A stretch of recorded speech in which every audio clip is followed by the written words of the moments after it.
যে ব্যঞ্জন বানাইছি সব কিছু বুঝে শুনি একটা প্রতিষ্ঠান চালাবো, তো কিছু তো আমার ব্যক্তিগত ইনকাম থেকে আমি বছর বছর সরকারকে ট্যাক্স দিই, আমার যতগুলো ট্রেড লাইসেন্স আছে সবগুলো রেনিউ করে রাখি, আমার অফিস রেন্টের ভ্যাট দেই, সব কিছু তো দেই ভাই।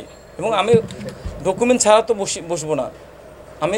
আমি কবরস্থানের জন্য যে কথাটা বারবার আপনারা যেটা ধরার জন্য ওই প্রেক্ষিতে বলছিলাম যে ভাই আপনি এতগুলো মাটি অবৈধভাবে দিচ্ছেন কেন, দিছি এত কিছু করার পরও, এত আবেদন করছি, এত জায়গার চিঠি চালাচালি করছি, হাইকোর্টে পিটিশন রয়েছে, আপনারা কেউ কথা শোনেন না, তখন আমি কি করবো? মরা নিয়ে বসে থাকবো? বলেন, এটা কি সম্ভব?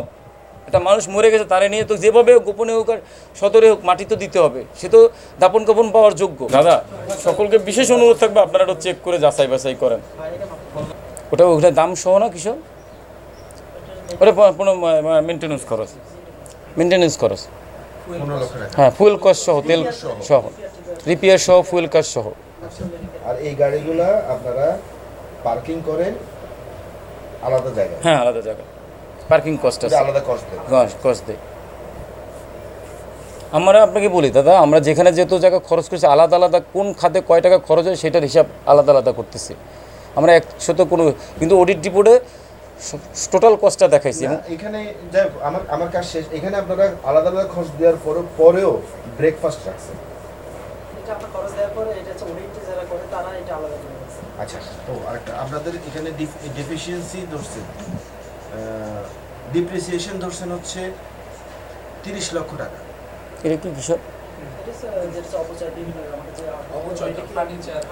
ফার্নিচার ভাঙে না দাদা, বেড, হসপিটাল, ফ্যান নষ্ট হয়ে যায় না, তো এই ডেপ্রিসিয়েশন 27 লক্ষ টাকা, মানে হচ্ছে প্রায় 30 লক্ষ টাকা, 27 লক্ষ সামথিং, 27.5 লাখ টাকা। এটা প্রায় কত, 3 লাখ, মানে 10% ডেপ্রিসিয়েশন হচ্ছে। ঠিক আছে দাদা। ভাই আপনার কারো আছে?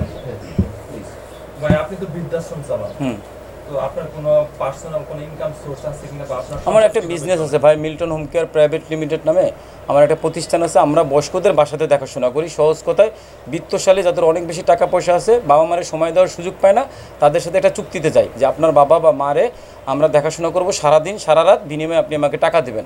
আমার কাছে কিছু লোকবল আছে, তারা যেয়ে সেই রুগীর বাসায় যেয়ে দেখাশোনা করে, মাস শেষে একটা বেতন পাই, বেতন পাইলে পরে স্টাফের বেতন দেওয়ার পরে আমি একটা প্রফিট করি। এবং প্রফিটের অংশ যদি বলেন কতটুকু করি, ওইটা কম বেশি হয় ভাই, শীতের মাসে বেশি হয়, আবার ঝড় বৃষ্টি হলে বেশি হয়, এবং সিজনে যখন রুগীদের শ্বাসকষ্ট বেশি হয় তখন নার্সের ডিমান্ড বেশি থাকে। তো আমার কখনও কোনো মাসে 4.5 লাখ থেকে 6 লাখের মধ্যে থাকে ভাই ব্যক্তিগত আয়ের ইনকাম। বরিশালে অনেক সম্পদ করছেন নাকি দাদা? একটা অনুরোধ করি, আপনি এগুলো চেক করেন দাদা, চেক করলে অসুবিধা কোথায়?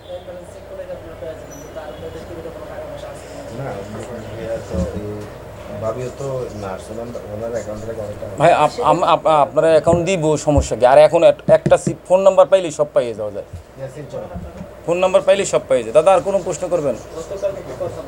বলেন।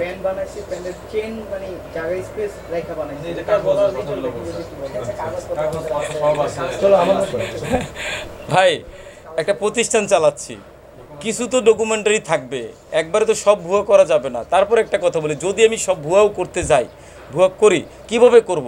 দেশের সংবাদ মাধ্যম আছে, প্রশাসন আছে, সরকার আছে, সব কিছু কি ভুয়া করা যায়? কিছু তো ডকুমেন্ট আছে। আমি আয়কর দেই, ভ্যাট দেই, আমার গভর্নমেন্টের যত নিয়মকানুন সব মেনেই করতেছি, সেই জন্য বলছি ভাই আমার